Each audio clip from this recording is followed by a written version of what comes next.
Warning. The following content is intended for immature audiences only. The opinions of these two fine gentlemen should not be taken seriously at all. The JTS 51 Podcast.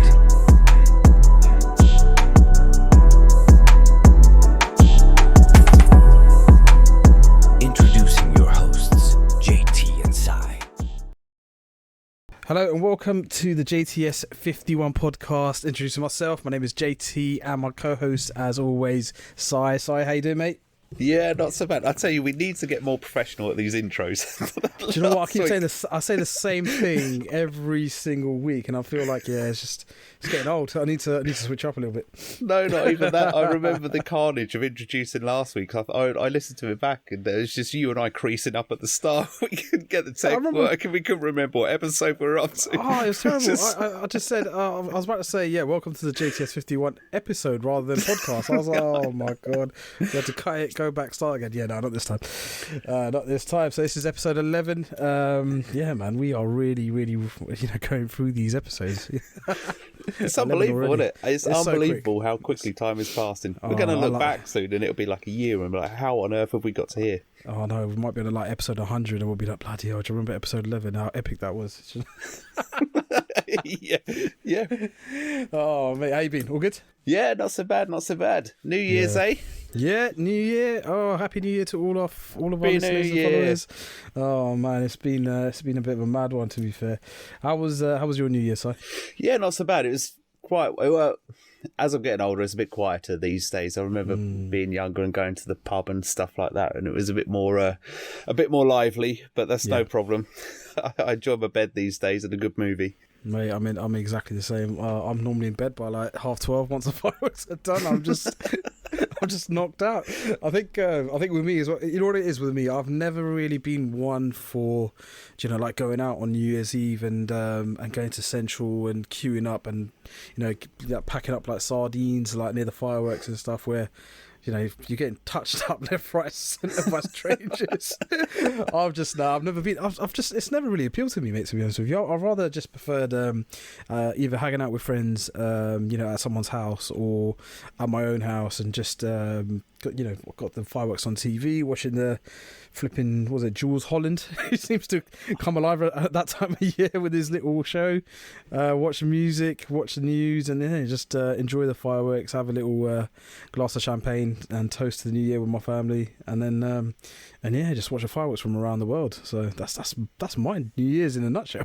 Yeah, I was going to say spoiler alert. Actually, I didn't realise till actually not too long ago that Jules Holland was recorded like halfway through the year, isn't it? Is it? I didn't know that. Spoiler alert! Yeah, boom, it's not at New Year's. Yeah, what? It's all pre-recorded. It's what all is kicking the off. point of that? I don't know. It's filmed like it's live. Right. Like everything's falling to pieces all around the guy, and it's not. It's sort of pre-planned. Because this year, do you know what? It's funny because I don't know whether I've misremembered it, but this year we were home earlier than usual, and I thought, we'll put on Jules Holland, and I always remembered it starting like an hour before. Right. But for some reason, like I say, maybe I misremembered it, but it started like half an hour before 12 o'clock. Right? Oh, really? So really? I sort of flicked it on the TV, expecting there to be more there. It was just a bit, I don't know, it was a bit this year. I know what you mean. I never really watched Jules Holland. it's more of a inconvenience. Do you know when you're watching TV, right, and you're trying to click on to watch something about the new year, like news, for example, you put it on BBC One, expecting the news to be on, and it's just fucking Jules Holland there, like on a piano, and just singing some songs with some artists you've never heard of. So I don't know, like it's more of an inconvenience in my house. We never actually watch it, but it's always like put on by accident. We watch it for like 20 seconds and we switch over to something else. Yeah, usually, I mean, to be fair, usually we're out late or we put something on before it and then flick it on for sort of the countdown and stuff, and then you sort of mumble along to Auld Lang Syne because nobody knows the words. No one knows the words. And then, but I prefer to watch Jules Holland like a couple of days later and then just see the new artists. I quite enjoy music and sort of seeing who was on the show and stuff. Absolutely, sometimes it's a little bit too pop, but every now and again you get the odd gem that pops up, and you got to love a bit of boogie woogie, hey? Yeah, no, exactly. Do you know one thing I really love about New Year's broadcast is Do you know when the reporters are sent out, right, and they got to go saying, yeah, you better get out there and talk to some people about New Year's, and you'll have a reporter go out with a mic, with a live mic, live feed of the camera, and they'll go up to random people, and half these people are absolutely smashed. They don't know where they are. They'll be like, "Oh, how's the New Year's?" He's like, "Hey!" Yeah, that is the response, isn't it? What have you been up to? The best thing is, like, they normally try and find someone, and I don't know if it's by chance, but someone that doesn't speak English well. So you'll have the reporter like asking questions. Oh, so how's who are you? Sorry, I don't understand. They'll be like, they'll be like, oh yeah, like how did you get here? What? Yeah, I don't know. Yeah, they just start shouting. I reckon they do know, and they're just so hammered they can't remember anymal. How did you get here? I don't know. Where are you going later? I don't know that either. Yeah. Who's asking? Yeah. Treating them like they're bloody immigration. I've got nothing to say. Nothing to say. Yeah. But I remember when I was a kid, actually. Like you say, you might not have done this, but I remember you had to go to the pub or wherever you were going first and pre-buy your ticket to get in or whatever that was, 10, 15 quid. And, do you remember that? Right. Yeah, that's right. The pubs would stay open a little bit later, to be fair, and it was a good old shindig. But then, then it got to the point of, why am I spending 15 quid to get into a pub? You know what? I mean, when you were younger, you don't really think about it too much. You think about, I just need to get into that pub and enjoy myself. But whereas when you grow a bit older, you're like, yeah, you're right. Why the hell did I spend money to get into the pub I go to every other day for free? Like, this is ridiculous. Yes, I know. Yeah, you're not getting a free drink out of it. You're not getting anything special. It's just like, guaranteed entry. It's not a bloody club. If anything, you're getting mugged off, aren't you? Because they put the prices up. That's right. So you get charged for entry for no reason, and then you're paying like almost double price for a pint of beer. Nah, it's not worth it, mate. It's not. And then the bouncers making up any old reason to not let the blokes in. I noticed that quite a lot. Yeah. A little group, like a group of women, straight through.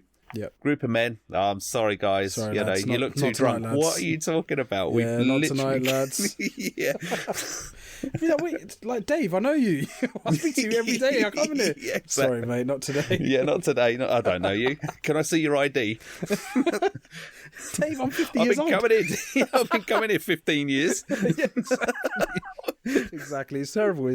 But you know what? They got to make their money. Some way. Yeah. But yeah, no. Honestly, for me, New Year's, I genuinely just spend it as a nice, quiet one, mate. And normally in bed by like 1-ish, because I've probably had a bit too much to drink. So I'm all right, mate. I'm all right. Have you ever had any funny stories of New Year's Eve? Me personally, no, but it was always the case of you'd walk home and there'd be someone with a cone stuck on their head. Spot on, all the time. Or, every single time. A cone just found in random places, like on top of shops and cars and stuff like that. That's right. What else was there? Oh, I do remember one year. So New Year's Day, I had to go to Tesco's for something or other. I can't remember if I told this story or not. Yeah. But I went to Tesco's to buy something or other, and there was this guy sort of standing behind me, and I heard sort of some whispers and things like that, and sort of turned around, and he must have fallen asleep. Just must have done, because he had permanent marker all over his face, like giant dicks drawn on his face. Yeah, he got, mate. He got. I'm a wanker just on his head. But he had to, obviously, either he got dared to go to Tesco's like this, or he needed some essentials. Yeah, exactly. There's no other reason to be up on New Year's Day. Yeah, exactly. Marker on your face. Yeah. Oh no. Yeah. Because you would just not go out, would you? I mean, even if you had work the next day, you'd be like, I'm feeling really bad, and you'd just be in the shower all day, trying to scrub it off. Taking copious amounts of skin off your face. Exactly. You go to work the following day, you're just like bright red, but even that looks better. No, exactly. That's better than having a big dick on your face. Oh man, I can just imagine. That's the thing. That's another like kind of fear. Falling asleep with your mates around, anything is possible. I remember one of my mates, right? So this is going back to one of our lads' holidays. One of my mates fell asleep, and it was early in the night, as in we were in our Airbnb, I think it was. Yeah. And he'd seriously nodded off, and we've obviously had a lot to drink. We've had a great night, and we're still up though. We're not tired. We're literally playing music. Because the Airbnb was by itself, it wasn't like a detached building. It was like just its own kind of like house. because he'd fallen asleep on the sofa, we got bored and we started thinking, okay, here's an opportunity. What can we do here? So my mate is a very deep sleeper, like a super deep sleeper, and we couldn't wake him up. Like, we genuinely couldn't wake him up. So that's when the fun and game started. So then we started thinking of, right, let's try putting something on him, like, to see if he wakes up. So we started putting, like, ridiculous things on him, like a pair of sunglasses in his eyes.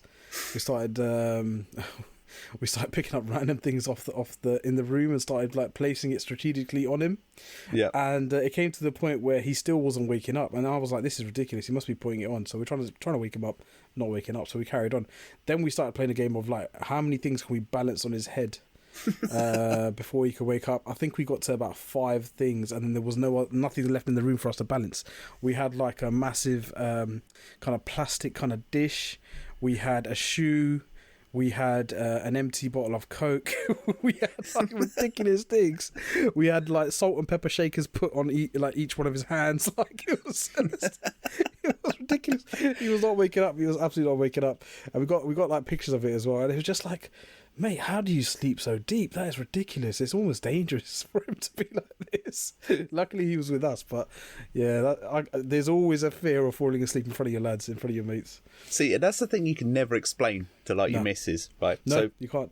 When I don't girls, think he's ever told her, by the way. Right, well, no, right. So that's the thing, right? So when girls fall asleep, they're all nice to each other. They're like, look at Janet on the chair just asleep. They'll find her a little blanket. They maybe move to the other room so they're not loud around her. They'll plait her hair. Blokes are savage. You wake up with one eyebrow. Yeah. Just half your fringe is cut off. It just A piercing. yeah, it's just insane. Oh, mate, I'll tell you what. I remember one time I ordered a stag, right, and there was one of our mates, right. So basically, his missus, well, his soon-to-be wife, gave us a bit of a drilling and said, "Right, guys, you guys are going to stag, but don't touch his face. Whatever you do not touch his face, his beard, his eyebrows, please, because we're getting married like 2 weeks after his stag do."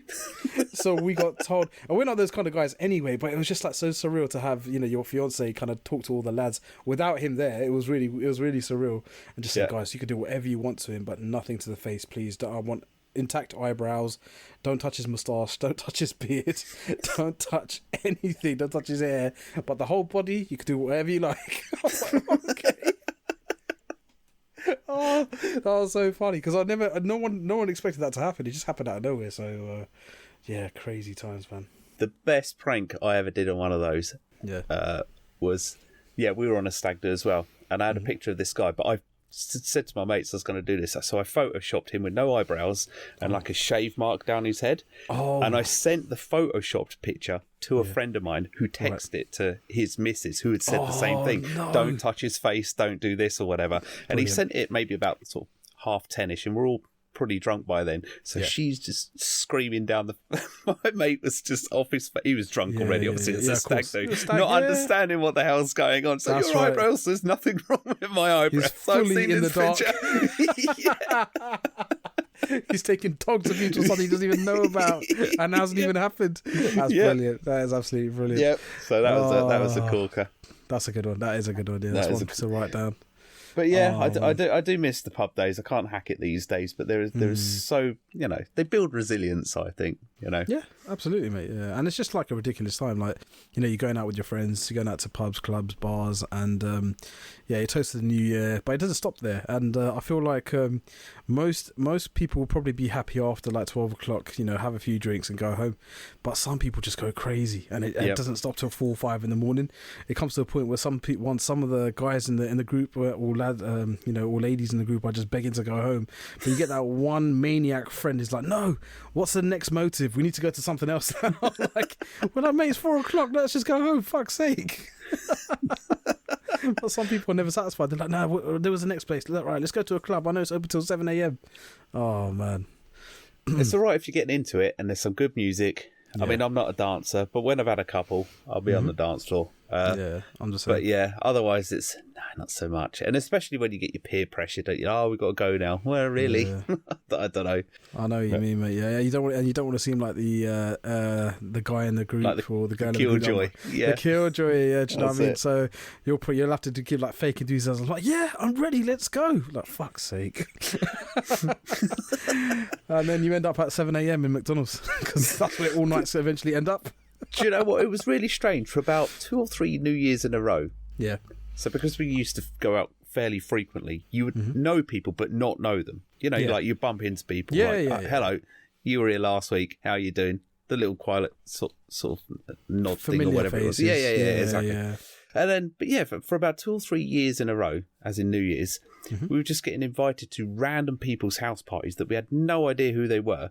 And just because of the random people you'd meet down the pub. It's like, so I bet, there'd be a group of maybe 6 of us, we're all quite friendly. There's never any trouble with us. They're like, yeah, I'm going to a party later. Do you want to come? It's like, yeah, all right then. And you just walk in, just some stranger's house. It's like, all right.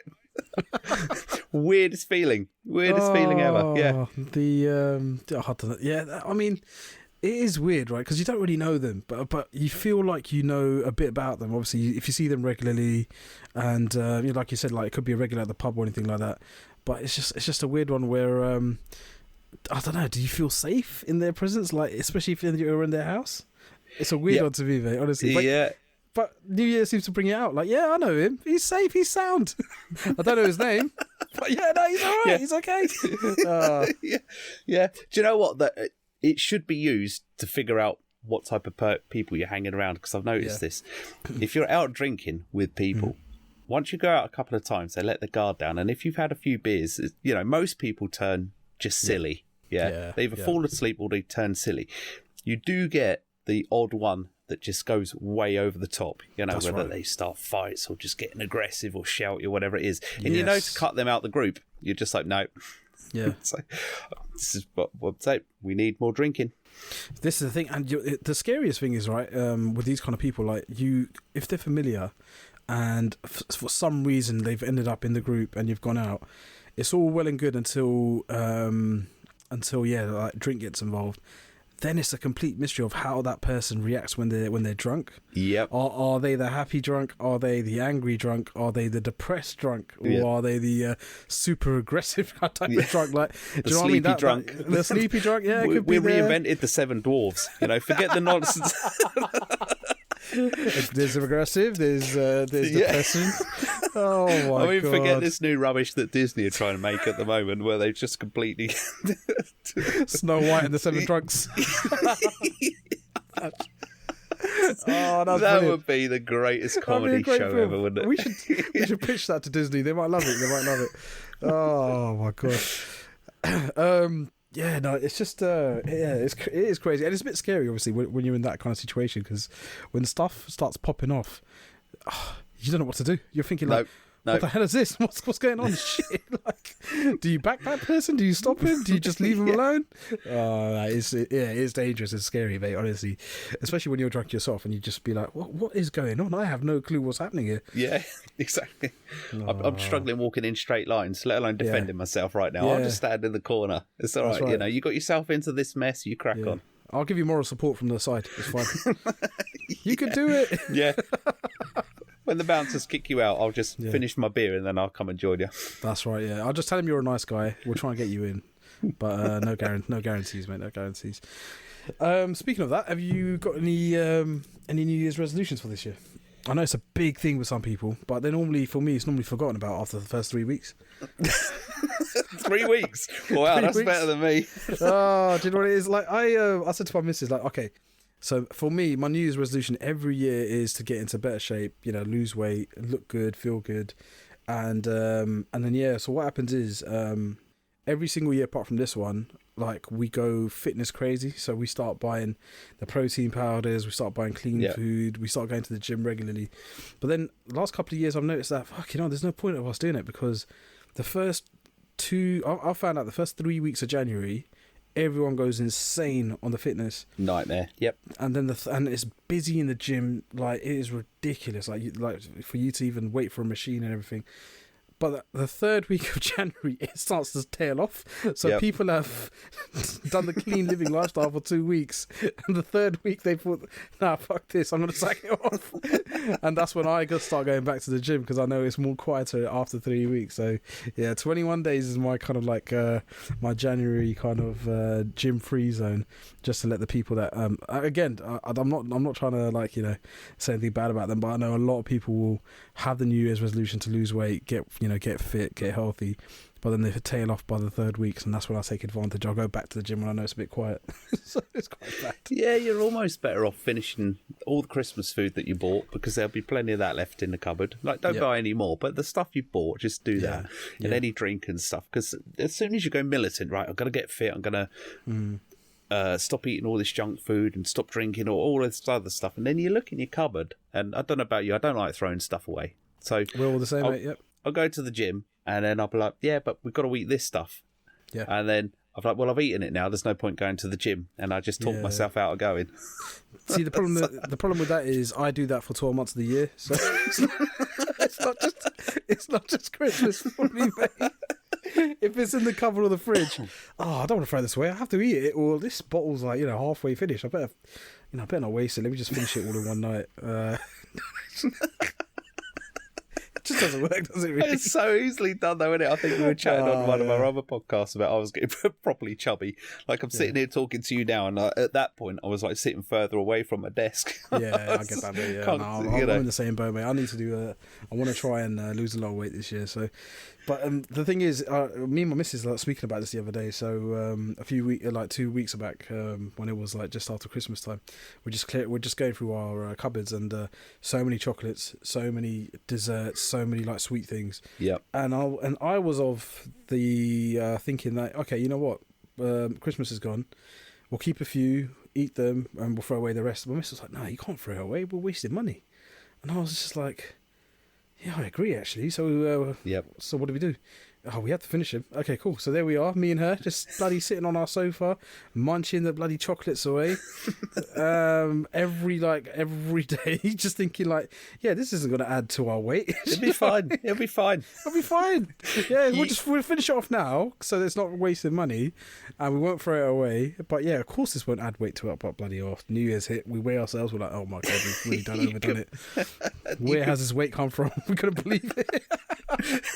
Oh my word. Oh, there's you could be like that guy that I used to know, where if people didn't see him eating the calories, then he wouldn't count it. Like, it doesn't count. Yeah, he would do the Weight Watchers thing and stuff or whatever it was, and he would never lose weight because, and as soon as you turn around and go, well, I saw you eating a pack of donuts this morning. But oh yeah, I did, didn't I? And then suddenly write it down. Oh, he's lying to himself. Those are the worst kind of people. Well, just so no one saw it, you didn't do it. Come on, man. I've known people like that as well, mate. Yeah. Honestly, it's so bad. It's so bad. I was there was one dude, and I remember I was working with him, and we actually all I think there was like 10 of us that actually started saying, right, guys, let's get serious about New Year's resolution. And then one of them was lose weight, so 10 of us kind of signed up. You just gotta do basic stuff. Write down what you're having every day. Yeah. We're just. It wasn't made like blatant, but it was like we're just observing everyone's lunches every day to make sure everyone's staying on target and not getting crazy.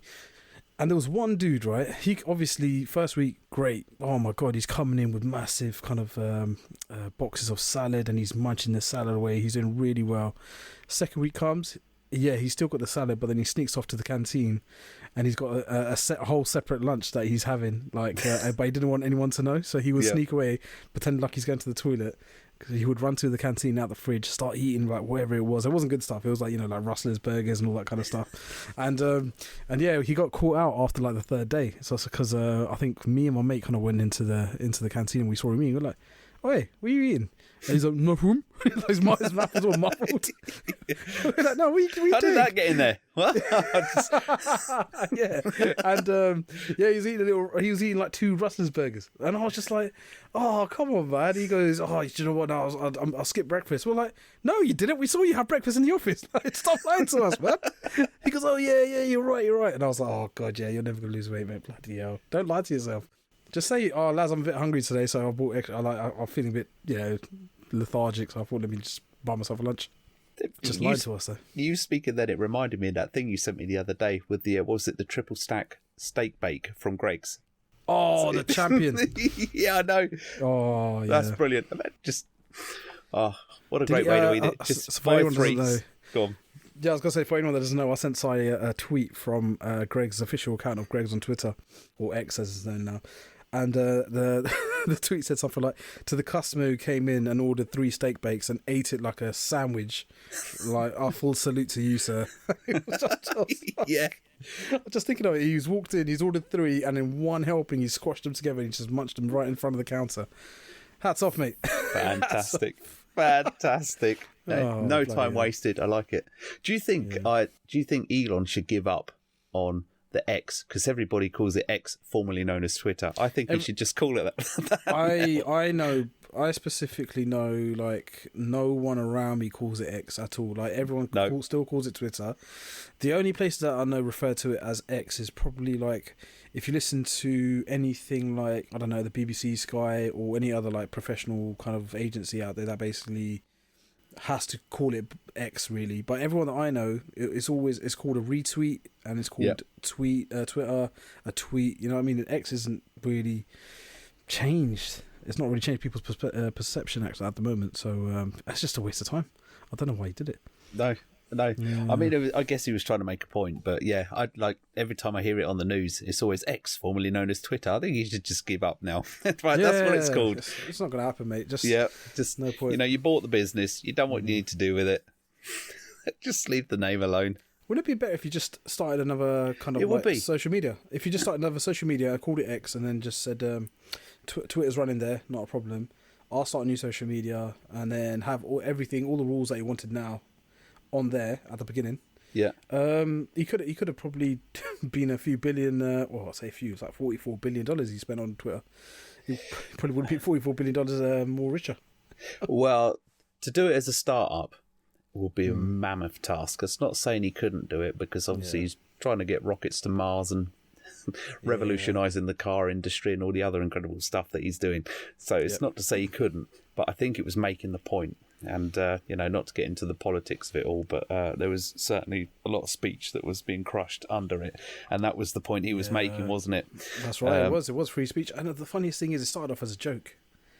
Yeah. It started off as an absolute joke where he was saying, Twitter's not really allowing free speech from both sides, blah, blah, blah. Yeah. And I think some random tweet just said, why don't you buy Twitter? He's like, He's like, okay. Right, why not? And then, he went in there. Do you remember when he first bought it? Like, he was getting rid of staff. Like, people were getting sacked, like, every day.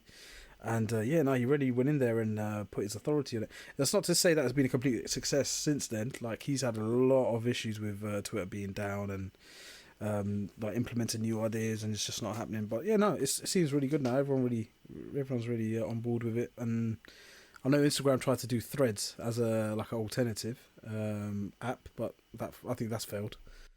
It's meant to be more of a Twitter kind of alternative, but I think that's completely failed, to be fair.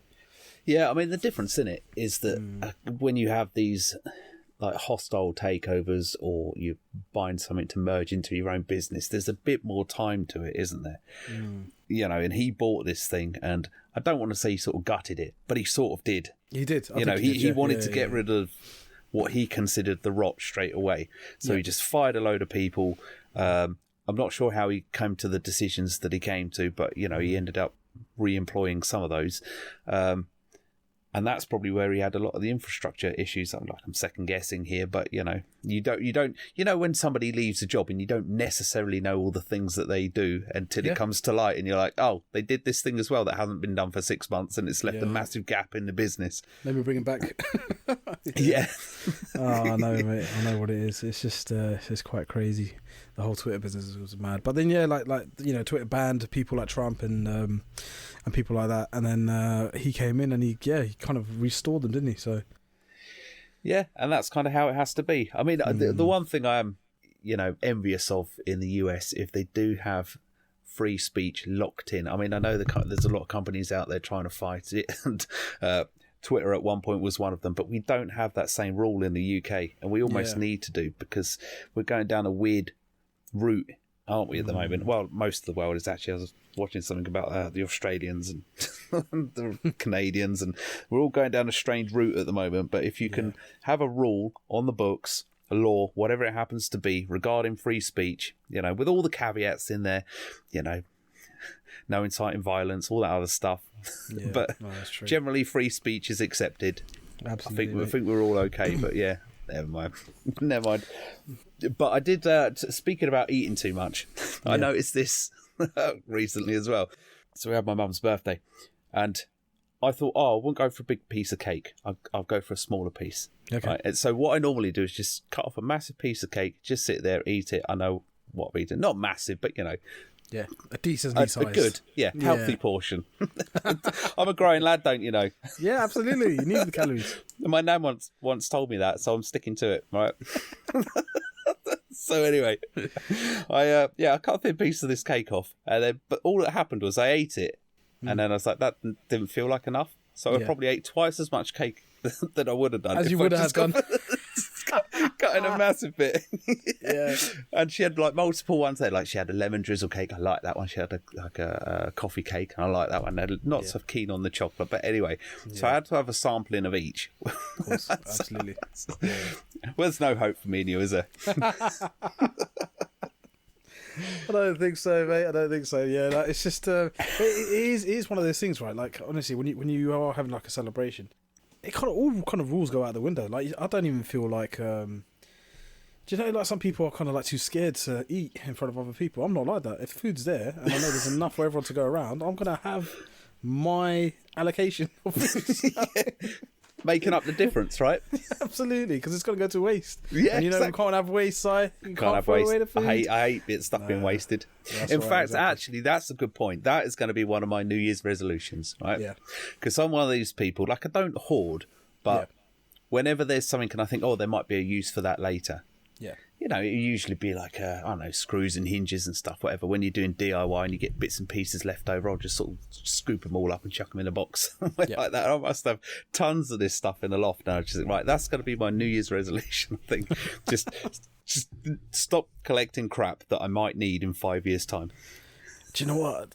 I have a real problem. So basically, my mum and dad are like that. Like, they just don't let stuff go at all. And it just comes to a point where my dad like the most dangerous place for my dad is walking down the middle aisle at Lidl Aldi. And, where all the tools and bits are, right? Absolutely. So all the one-off items that they have coming in, they put them there. They will have tools. They have all that kind of stuff.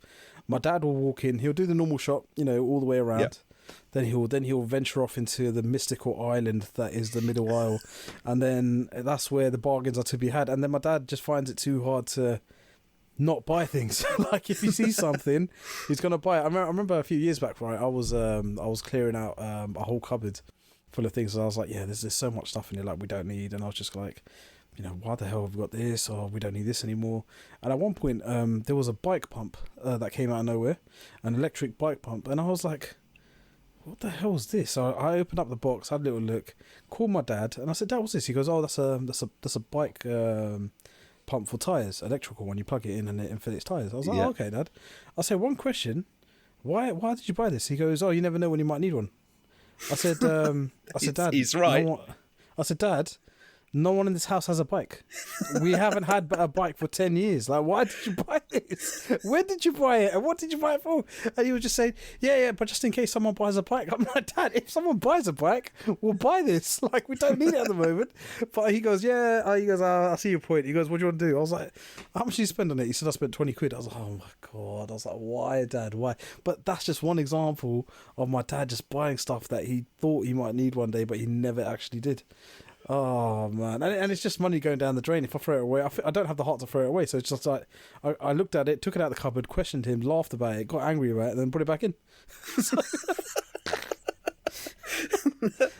Nothing you can do with it. Nothing you can do. I tell you what, I'm not that bad, but I do love a gadget or something I look at and go, wow, that's cool.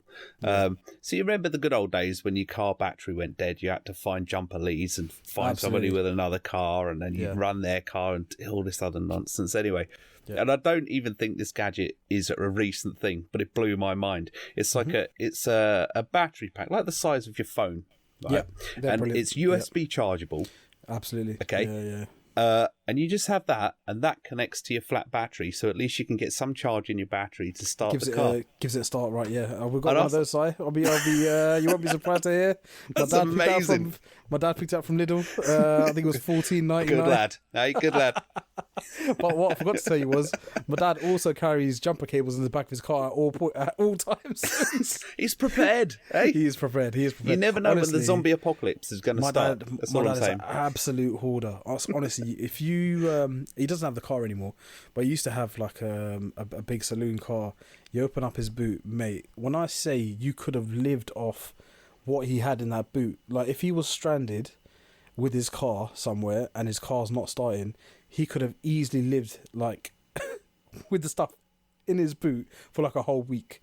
He had everything. He had alcohol in there. He had drinks in there. He had water in there. He had plant seeds in there. He had food in there, like stuff in tin cans. Yeah. He had a spare tire. He had that kit in there. He's got a toolbox in there, and yeah, mate. Honestly, anything you could think of, he had it in there. To the point where one time, he was at a barbecue at a mate's house, and it was quite late at night, about 10 p.m. And his mate ran out of 2 ingredients. Right, I think one was ginger, and one was like some sort of some sort of paste, like garlic and ginger paste. Yeah. It was too late. Like it was a bank holiday, nothing was open. My dad said, "Oh, give me 1 second." Went to his car, got exactly what he needed, some ginger and some garlic paste, brought it into the house, and they carried on their barbecue. And I was like, that would only be my dad. Why the hell would he have those 2 things in his boot in the first place? Like, for no reason. But that reinforces that he's right, because you never know when you're going to need it. Huh? Oh, this is the thing. But then when I tried to explain to him, like, Dad, you shouldn't have that much stuff in your boot. Like, how much are you spending on petrol? He goes, oh, this much. I'm like, yeah, but the reason why you have to fill up so much is because you're carrying so much stuff in your car. You're carrying a second house in your boot. Oh, mate, I'm telling you, like, it was like when it came to doing time to do actual shopping, because he had so much stuff in the boot, you'd have to put all the shopping on the back seat. So I was just like, dad logic, man. My dad's logic is hilarious. That is brilliant. No, it's funny actually, because it must be an old school mentality, and it's not a bad thing actually to keep stuff to reuse it. But there has to be a line in the sand. Like I go back to see my dad, and same thing as you was kind of going through his garage and whatnot, and like my old bike and skateboard are still in there from like when I was 10. And then I was just like, why have you still got these? Well, mate, you never know. That's the thing, and it's like, what, at my age, I'm going to take up skateboarding again.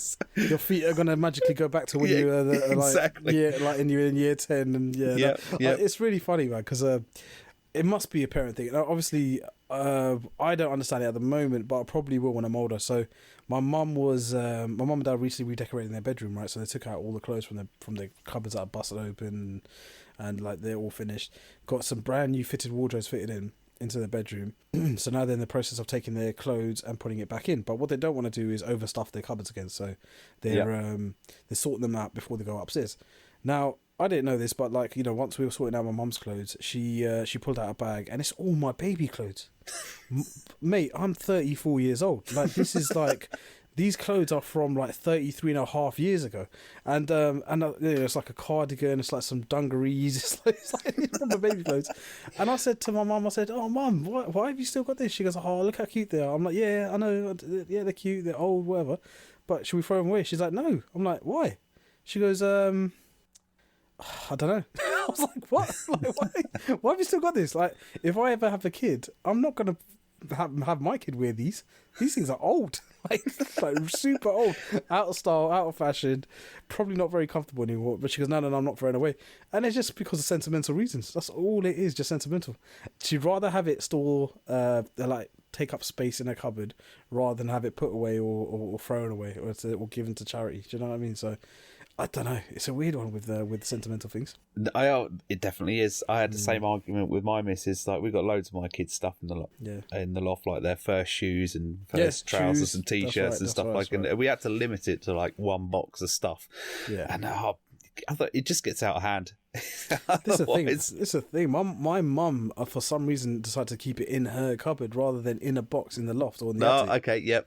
Do you know what I mean? Which makes no sense. Like, we're like, no, put it in, like, keep it in this bag and we'll put it in the attic. Like, you don't want it clopping, like, you know, taking up space in your room or in your cupboard anymore. She goes, okay, yeah, that makes sense. But she wouldn't let us throw it away. God forbid if someone accidentally threw that away. She would go crazy on everyone. I've got a question for you then, right? Mm-hmm. So, my missus has kept random bits of our kids from when they were small, right? Yeah. Right, but not clothes. So, locks of hair, that's a thing. Yeah. Okay. Yep. But toenail clippings. I think we had. What's it? The bit of the umbilical cord bit that falls off somewhere. Oh, okay, yeah. No, I think my mom did have that as well. I found this little hoard of stuff. I was just like, what is this? This is disgusting. Like a massacre's taken place over here. What's happened? Oh no. Yeah, I think to be fair, mate, like because we're guys, we probably don't like get it as much as like women would. In my opinion, I think with that kind of stuff, it's like women probably find it more like endearing to keep that kind of stuff, like keep, like you said, locks of hair. Like I wouldn't even never have thought like to keep locks of hair or toenail clippings.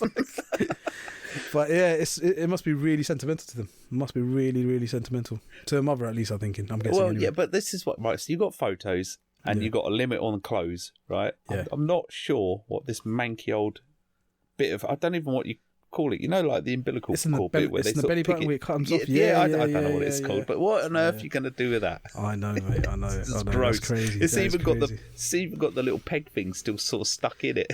Oh. It's just properly manky. I tell you what, even if you ask your missus, I don't think she'll be able to give you an answer. No, she wants to keep it. You know what I mean? She wants to keep it. Yeah. Oh, it's just grim. It's just grim. I mean, I draw the line at like shoes and stuff, but yeah.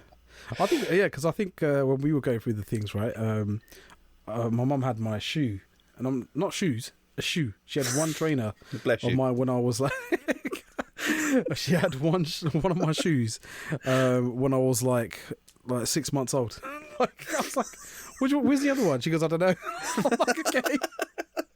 So why are you keeping it? She goes, yeah, but it was like one of your first pairs of shoes. I was like, yeah, that's fine. Look, I get that, but you've only got one now. Like. This is useless.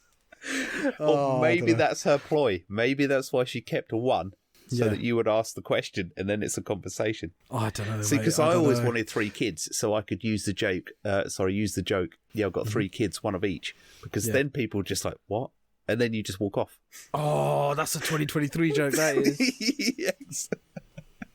Oh, speaking of 2023, it's a great segue. I got to tell you this one from my daughter. Yeah. Right? My daughter's so based. It's absolutely killed me. Because we have conversations about all this stuff like going on in the news. I think anybody listening can kind of get where I'm going with this. Yeah. But kind of sum it up, got towards the end of the year, and she was sort of on her phone, just really not paying attention. I don't know, texting a mate or something like that. And I was flicking through the channels on Netflix or something. And I can't remember. I think somebody asked me a question anyway, so I stopped flicking through the channels. And you know when you get to the thumbnail and it sort of plays a little bit of the clip of the whatever you're on, and I happened to stop on one of these sort of anime type shows, and it must have been something to do with magic or whatever. I don't know what the show was about, but it was 2 guys walked into this room, and there was this sort of youngish, scantily clad sort of lady laying on a bed type thing. And one of them said something to the other one. I can't remember what it was, but he goes something like, oh, don't be fooled. The last time I saw this particular person, they were an 80-year-old man, right? And obviously now it's a young woman, right? Something involved anyway. But my daughter just looked up from her phone and just goes, yeah, that sounds like 2023. Just carried on. It caught me so off guard. So nonchalant, that is fantastic. Yeah, I love those little things, but she's clearly paying attention to what's going on in the news and all this stuff, just having none of it. Spot on, mate. Honestly, she's hit the nail on the head there. That is insane kind of focus, to be texting your mates and not paying attention to hearing just a little clip of something and saying, yeah, that sounds about right, to be fair. That's where we are in life. Oh, that's incredible. But the fact that she said it to me and she knew that it would get me straight away. Yeah. So I see some of the stories, I'm like, I don't know what's going on anymore. No one does, mate. Don't know. No one does. I'm tapping out. Yeah. I'm tapping out. That's fantastic. Oh, that's dear. fantastic. Do you know what? Speaking of TV, have you been watching anything good recently on TV? Because I've actually started watching a show on BBC One, which has really got me hooked, mate. Go on. It's called The Traitors. Now, The Traitors is on BBC One, I think, on Wednesdays, Thursdays, and Fridays every week. And I think, to be fair, I think most people know what I'm talking about. For just for those people that don't, Traitors is a game show on BBC One, hosted by Claudia Winkleman. I think everyone kind of knows Claudia Winkleman with the famous Fringe. Well, she hosts everything, doesn't she? Yeah, she hosts everything. Yeah, absolutely. So what this show is about? It's literally 20. I think it's about 22 contestants. Yeah. All from across the country. Sometimes even from other countries. Mostly British. Fly out to Scotland and they're staying in a castle. Now the whole objective of the game show is to play a game of murder, essentially, or it's one of those games where you have like 22 contestants and then 2 of them are going to be traitors. Now those traitors are chosen by Claudia Winkleman. So how she chooses them is everyone comes at a round table, massive table, everyone's sitting down. They got to close their eyes and put their heads down, and Claudia Winkleman will interview every single person and say, oh, what are your traits? Are you an honest person? Are you someone that can be deceitful? Blah blah blah. Yep. And then what she does around that round table is she'll go around them and she will tap someone on the shoulder, and they are the traitors of the game. So basically, essentially what that means is every day, the objective of the whole game show is to win 120k at the end of it. And every single day there's like a challenge or a game that everyone has to play together as a team. Okay. So depending on how well you do as a team, you rack up the money, and then by the end, that is the prize money for the winning contestant. To win the game, though, right? There's two sides. So you got the traitors and you got the faithful. The faithful are the players that essentially have to play the game and try and find out who the traitors are. And the traitors' kind of objective is to kill the faithful every night and essentially become the last 2 people in the game show. And they'll win the money and at the end there's so many twists and turns at the end. But yeah, no, it's a fantastic show because it literally just grips you on, and you have no clue what's going to happen next. You as a viewer, you know who the traitors are, and you know who the faithful are as a viewer. But then obviously, like, some of the most stupidest theories you could think of come on that show. Like, for any other reason, right? Every day. So what happens is every day, they'll do the task and then they'll come back to the house and then they have a round table. Now at the round table, this is a chance for you to speak on who you think is a traitor and put your case forward. And then once you put your case forward, the person that's getting accused has to defend themselves. Normally it takes about 10-15 minutes of a discussion. And then once that's finished, everyone has a board. They'll write down the name of who they think is a traitor, and then they'll flip it, and the person with the most votes gets kicked out. If the faithful vote out traitor, it's great because that's one traitor down, and you're doing really well at the game. Most of the time, the faithful, though, fucking vote out another faithful. So it's ridiculous. And what happens is, after that person's been voted out, they reveal if they were a traitor or a faithful, right before they leave the house. Yeah. It doesn't end there, though, because in the middle of the night, the traitors also then get a chance to kill a faithful. So imagine if you just voted out a faithful, the traitors then can double up and they'll kill a faithful during the night. And the only way you'll find out is the next morning at breakfast, when everyone's coming to breakfast and one person doesn't appear. That means they were killed the night before. Yeah. So yeah, no, it lasts for about 10 days. They only show us 3 a week, which is a shame because I'm sure if they showed it like once every day, I mean, it will still do massive numbers. And honestly, mate, I've been gripped. It's been brilliant. This is season 2. I watched season 1 last year.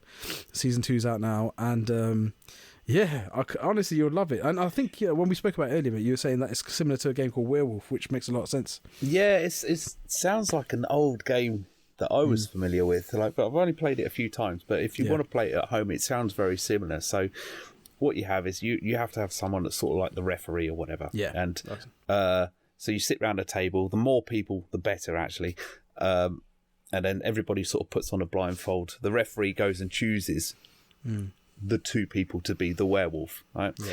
And then there's a day phase and a night phase. So it sounds like a very similar thing. So in the night phase, the two werewolves sort of sneakily lift up their blindfolds and sort of point at somebody or whatever it is and choose somebody to be murdered. Yeah. Yep. And then it goes to the night phase, and then everybody has to have a discussion to figure out who they were. And sort of if I remember rightly, the werewolves win if they murder they're called villagers, so murder all of the villagers, and the villagers win if they figure out who the two werewolves are. It's a fun little party game. But the show that you were telling me, did you not think it'd be better if they didn't reveal who did you say I've just turned into werewolves? Who the so you got traitors and faithfuls. Who the traitors were. Do you not think so? Everybody's trying to guess and figure out who it is. Well, the way it works is like if you got enough people voting a traitor out, then basically what happens is that person gets up, stands next to Claudia Walkerman, says their goodbye, and then reveals if they were a traitor or faithful. Yeah, no, what I mean, is if they didn't tell the audience, so the audience went into it not knowing either, so they're watching the same things as everybody else playing the game, so you're also sitting there on your chair trying to figure out who the two traitors are, and you don't know until... You know what, that's a good point. I think with this one, because they have loads of... They interview the traitors like throughout the game. They get their kind of like thoughts, like they'll pull them to the side, get like a VT roll and saying what you're thinking about. Then at the end of the night, they show that as well. They show their thinking behind the traitors, thinking behind who they're going to kill next. So completely, you're right. There should be more of a spoiler-free version of the traitors, where as a viewer you don't know who the traitor is. That's a good point, actually. That's a great point. But yeah, no, it is quite exciting this way because as a viewer you're seeing both sides. So, and you can see the glaring mistakes people are making when they're trying to vote people off. I'm pretty sure at one point, someone got voted out because they looked at someone wrong. like, how is that a valid reason to kick someone out of the game? It's ridiculous. Oh no, but it is great. And I forgot to mention actually during the task, like the games throughout the day, the players have a chance to pick up a shield, and normally it's like 2 or 3 shields, and sometimes it could be the one shield. The most interesting thing is to see which person goes out their way to pick up a shield. What the shield does is it saves you from being murdered by the traitors at nighttime. So, it's usually not. You kind of have to go out your way of the challenge to get a shield. So it kind of shows who's a bit more selfish, who's a little bit, self-absorbed, and they want to they want to save their own bacon. But the traitors can also use that to their advantage, and they can go after the shield and make sure that none of the faithful get a shield, and act like they're a faithful and say like, yeah, no, I've got the shield, I'm safe from getting murdered tonight, knowing that they're a traitor and they can't get murdered anyway. Brilliant. I love the mind games. Games. Honestly, mate, you would love it. Honestly, I can't recommend it enough. Give it a go. It got so popular that they got the US version. And honestly, mate, they are so thick in the US version. It's so unreal. You can't say that. Oh, man. You know what it was? Well, you can. I can't. What it is, I'm not saying that like out of. It's not out of turn because some of the the one I'm watching right now is a celebrity version, and some of the celebs are so thick. Honestly, I think that's sort of a given, isn't it? Oh, do you know what I mean? It's like. They got like the Real Housewives of, I don't know, Miami or like Atlanta or something and stuff like that. And some of them have no clue. You've got people that have been on game shows before, so, but nothing like this though. Like game shows, like of like showcasing strength and all that kind of stuff. But it's so funny, mate. Honestly, you'd love it. Just I'd definitely say watch 1 or 2 episodes, see if you get into it. But yeah, I really enjoy it, mate. Me and my missus are glued to it every Wednesday, Thursday, and Friday. I'll add it to my playlist. I've got a lot to clear through at the moment, but I'll add it to my playlist. It's funny, actually, you were saying about like the celebrities and stuff, because I've noticed what the minimal amounts of this reality TV stuff that I do watch. Yeah, isn't it funny how there are exceptions, definitely, but for the most part, the normal people that go on there have got a little bit of something about them. I don't know what it is. Yeah, but they bring the celebrities in. And more often than not, they just simply don't have a clue, because I don't know whether they're wrapped up in their own little world or they're just not exposed to anything. I just don't know what it is. But I see this celebrities version of like what you'd have as us little plebs doing the show. And I'm just how have you got to where you've got? How are you so out of touch? Do you know what I mean? It's ridiculous. I mean, I agree. I think there's been some shows where you think, okay, you know what, this celebrity is down to earth. they can like resonate with I'd say in speech marks like common folk, like the normal person down the street. But then some celebrities are so out of touch, it's like ridiculous. Like if you weren't a good actor or actress, like how did you make it this far in life? Honestly, well, it's literally that, isn't it? Yep. It's crazy, mate. It's crazy. But yeah, it's crazy what fame and fortune can do. It can take out the common sense out of you, apparently. But yeah, no, that's a good point, mate. It's an absolutely good point. Oh, speaking of TV shows and movies, I watched a good movie the other day, mate. Honestly, on Netflix. It's a movie called Nowhere, basically, and it's based on it's basically a Spanish film. Yep. And it's dubbed in English. So for anyone that doesn't like the films with subtitles, or you can actually listen to it in English, and it's really good. So I'll just read out the preview of it, mate. It's so Nowhere, 2023. Fleeing a country, pregnant Mia must fight for her life when a violent storm knocks the container in which she had been hiding overboard. Trapped, Mia gives birth and is forced to survive to save her baby. So I'll give you a little back. Yeah, so that's the preview. But this is what happens, mate. Not to spoil it I won't spoil it too much for our listeners. But basically, a lady and her husband are fleeing a country. Something's happening in that country where it's gone crazy. Like women and children are not safe. They get taken away. So they've decided to flee the country. They decided to flee the country by getting into a container. Right, and then that container will go on a ship, and it would go to a country where they'll be safe. So, they paid a guy to let them sneak onto the container, and then shit goes down. The husband and wife get separated, but the wife is heavily pregnant at this point. Like you don't find that out until like 10 minutes into the movie. Like she's heavily pregnant. She's wearing like a massive coat you can't see. Yeah, and then a violent storm hits that massive container boat. And the container flies out into the sea. And then it's just a survival journey. So she's heavily pregnant. She ends up having a kid by herself in the container. And honestly, mate, it's a survival movie and it's absolutely brilliant. For anyone that has nothing to watch today, tomorrow, whenever, Nowhere on Netflix. Absolutely brilliant. Absolutely brilliant. I tell you, it does sound great. Again, I'll add it to the watch list. Yeah, no, it's funny, man. actually, because I say recently, probably the last year or so, I've kind of given up on UK and US produced stuff. Now, don't get me wrong, there are exceptions, but I've absolutely given up on big chunks of it. That's and right. I seem to be these days watching vast amounts of foreign imports. that's I can't remember. I say foreign imports. Obviously, it's all on Netflix. It's just somebody's dubbed it or whatever. But you know what I mean. Yeah. Foreign films. Sorry, and so there seems to be quite a lot of originality coming out of.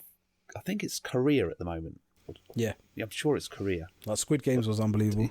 Yeah, they've got a lot of stuff coming out of there, and so you watch it and you're like, obviously it's the same take on things like you have your hero, you have your villains, and but yeah, there just seems to be more to it, and they haven't gone down this strange route of where we are in the moment in sort of the West and stuff, and they're producing some really great stuff, or I find it's great. Anyway, maybe we have to have a proper chat about it. And I mean, during lockdown, actually, I think it might have been Spain or France. There was a load of stuff that come over from there as well that I was watching. Again, it was sort of dubbed and stuff. And but yeah, I was barely watching anything.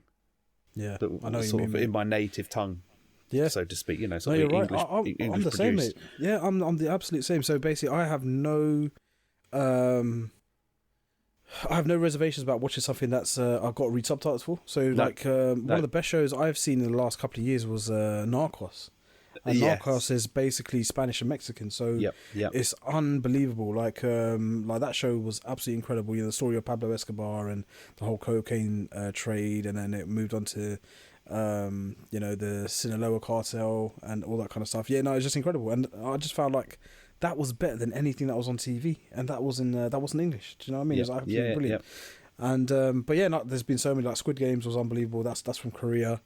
It's just like, and this movie is just one example of our how you shouldn't be turned off from a film just because it's not in English. Honestly, mate, it's not that bad whatsoever. Even though I watched it with English dubbing, which was more than Yep. good for me to watch. I could have easily watched it in Spanish and just had the English subtitles on. It would have Yep. been absolutely fine. Yep. But you're right. There is a lot more originality, creativity coming from other places, and not just like, because I think we've kind of hit something a little bit of a lull in English stuff. It's like mostly reboots and just rehashing old things, which is a bit of a shame at the moment. But yeah, don't be afraid to branch out and watch foreign things. See, and that's the shame of it. And as I say, maybe we need to get into this another day. But Yeah. shout outs are due. Like shows like Reacher are absolutely killing it. I don't know Yeah. if you've had a chance to watch it. Not Absolutely yet, mate. killing Someone it. watched this, so I heard it's really Yeah, good. and there's no shortage of stories out there. But as you say, it just seems that everything has to be a reboot of a reboot and stuff. And I don't really get it, because you can, like we were talking about Bond last week, you can easily shift the story and move it on Yeah. without trashing what went before. Yeah. You know, so rather than, you know, when they sort of ruined Ghostbusters a little bit, you know, if you wanted to make an all-female Ghostbusters, set it in the same world, in the same universe, Yeah. and just, you know, make it their story. So Yeah. even if it tanked, you're still not destroying the original. And That's right. the likelihood is that it would have probably done okay. And, Yeah, you know, with the absolutely, Bond yeah. stuff as well, you don't need to go into changing the character of Bond. Mm-hmm. Just pick another number and you can do whatever the hell you That's want. true. You That know, is true. it doesn't matter then, does it? Because I think they did something, if I remember, it was Bourne Identity. So they had the main films and then they did a sort of spin-off one. I don't think it did so well, and a series as well. And I'm not sure It was how well terrible. they did. Do you know what? Like, obviously, the original Bourne trilogy was incredible. Like, amazing films, right? Then you're right. They, I don't know if Matt Damon couldn't agree, or like he had a filming conflict or something.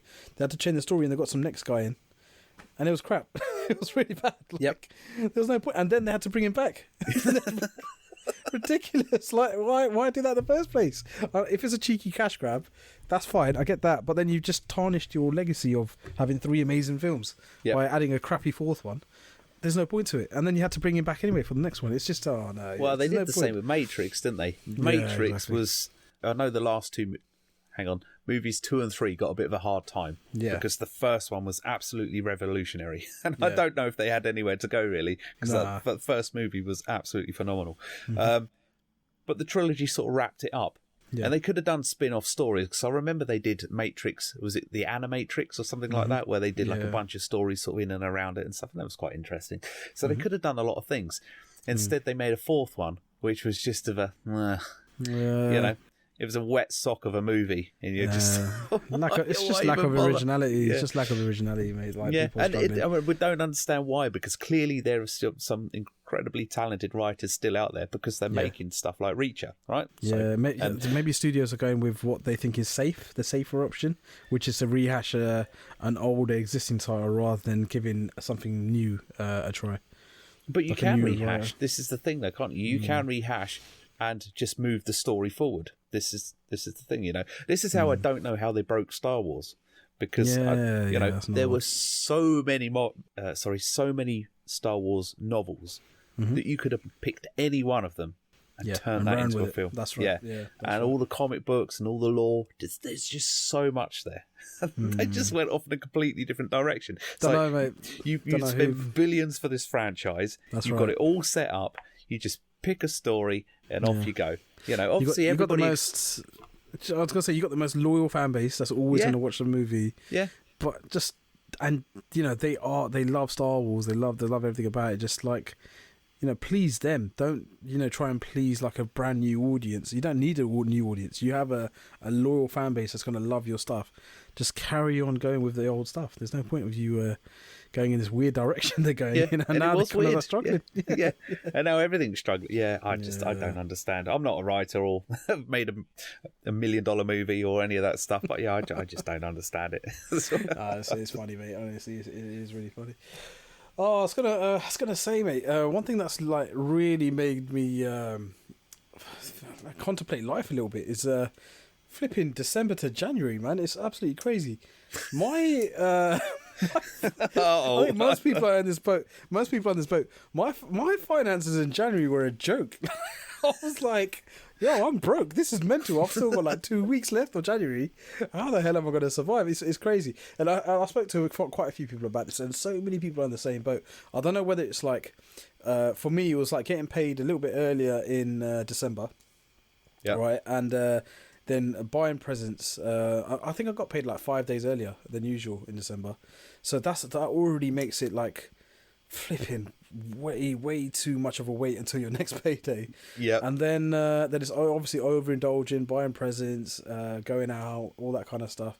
Flipping else, I was struggling the last 2 weeks. Honestly, I think everybody is. This is bad. I know. A lot of people are joking about it, and obviously people are in a more worse position. But I genuinely was like, I can't wait till payday. Like, this is so bad. I'm never like this, but yeah, January seems to be the longest month.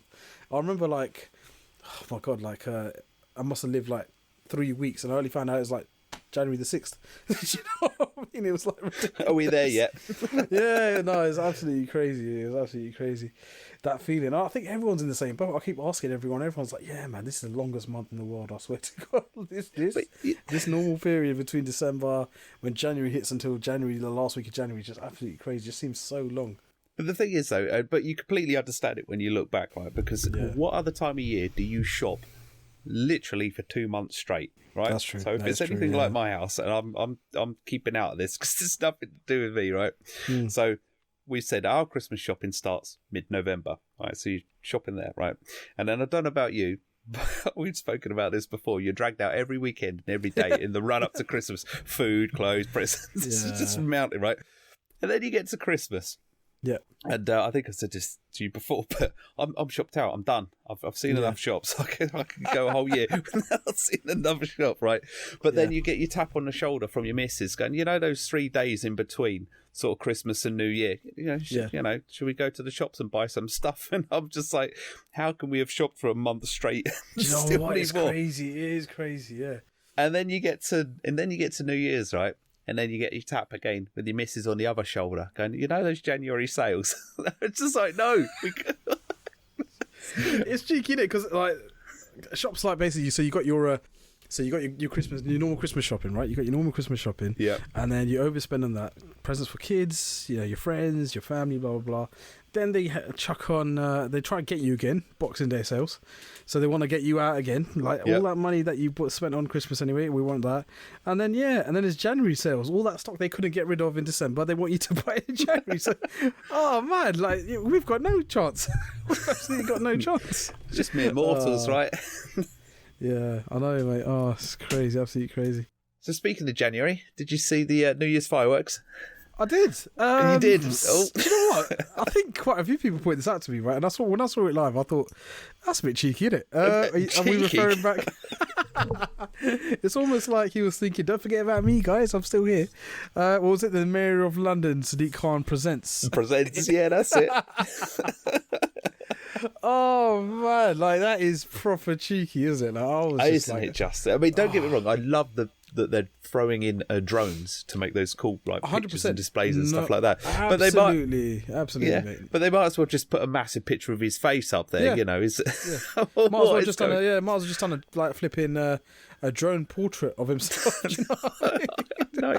I know. It's supposed to be like a celebration, bring everybody together, like a display of, display to the world and your country. But no, mate, I did this. Back, it was all me. No, it wasn't. That's what I'm saying. No, it like, wasn't. Thinking back, I have never seen any mayor, prime minister ever do that. Like they've never like done anything like that. So I was just like, fucking hell, Sadiq, can't chill out, mate. Bloody hell, it's not like you were bloody on the pyrotechnics, like you were there wiring all the bloody fireworks up. Damn, man. But I will say I agree with the drone thing. I thought the drone thing is absolutely incredible what they're doing with the drone technology now. But that's the not good use of it, is it? No, I felt the same, mate. I thought, wow, this is like, whoa, like chill out, bro. Like, It's almost you wanted somebody to go in there, hack the drones, and just write something else on it. Yeah, that would have been hilarious. That would have been absolutely. It's almost like any publicity is good publicity, even if it's shit publicity, or bad publicity. So it's just trying to keep relevant. I don't know when the general elections are for the mayoral candidates, but yeah, it looks like he's just trying to keep relevant and put his name out there in front of the most, like, I don't know, most viewed thing is going to be the fireworks, isn't it? So around the world, in London especially. So, Yeah. Oh mate, absolute pandemonium. Can you imagine that conversation though, right? So he went in there. They must have shown him sort of some a draft of what they were going to, of the display on like a computer or whatever, and he's like sitting there and it's all going off, and he's just like, yeah, but you've forgotten something. Well, what do you mean? Well, this is what we do every year, you know, some sort of variation of this to music. Well, you've forgotten my name, clearly. You see, I know he's probably sitting there. They're all sitting there. They got this amazing idea. Yeah, well, you know, okay, like the second minute we've got the London, the London Eye. We're gonna, you know, make it like amazing out of there. Blah blah blah. And he's just come right at the end. He goes like, "This looks great, guys, but hear me out. Got a great idea. Yeah, I've got a great idea. Look, just listen to me for 1 second. Wouldn't it be great if you put my name at the beginning?" They're like, "No, what?" And I don't want it in fireworks. I want it with drones. Do you reckon Sadiq Khan was sitting down the pub with his mates and they're just like, look, you've got all this power. I reckon you should get your name in the firework display. He's like, no, guys, I can't do that. I can't do it. No, I reckon, go on. Just see if you can do it. If you do it, buy you a beer. Exactly. Or don't be a pussy, man.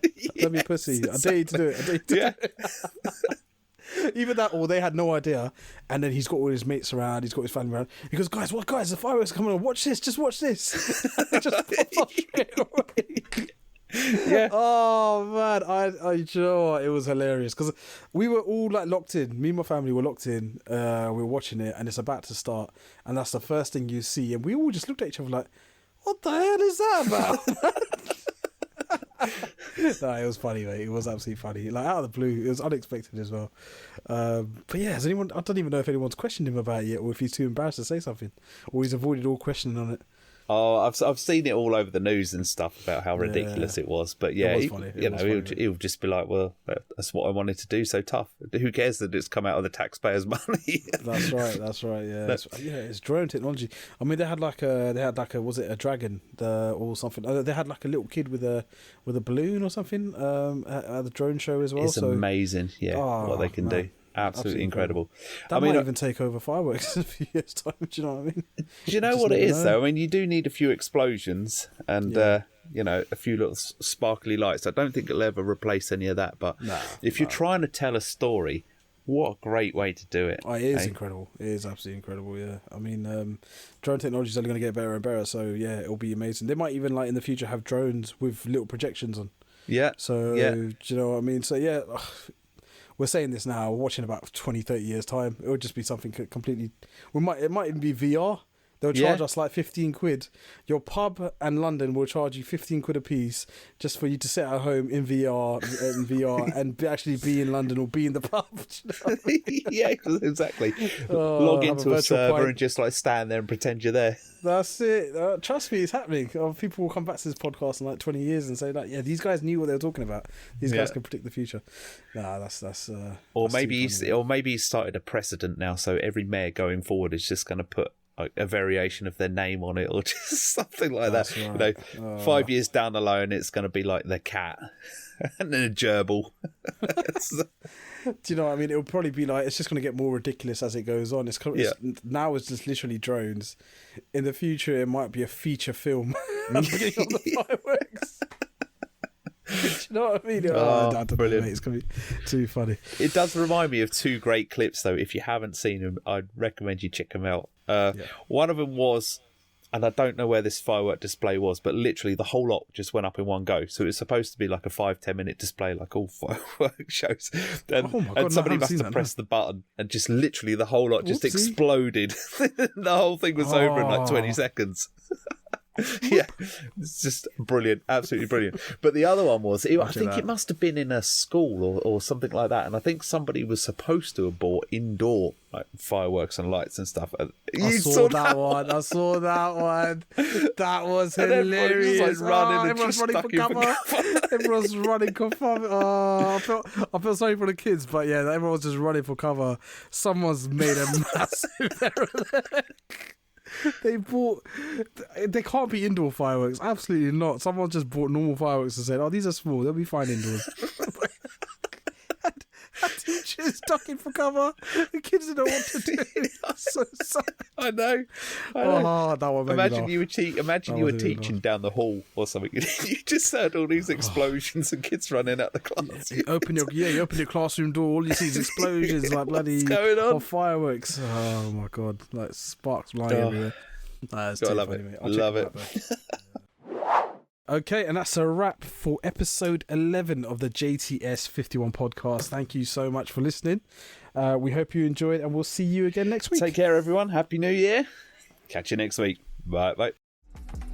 Thank you for listening to the JTS 51 podcast. For more epic content, please like, subscribe, and hit the notification bell for future episodes.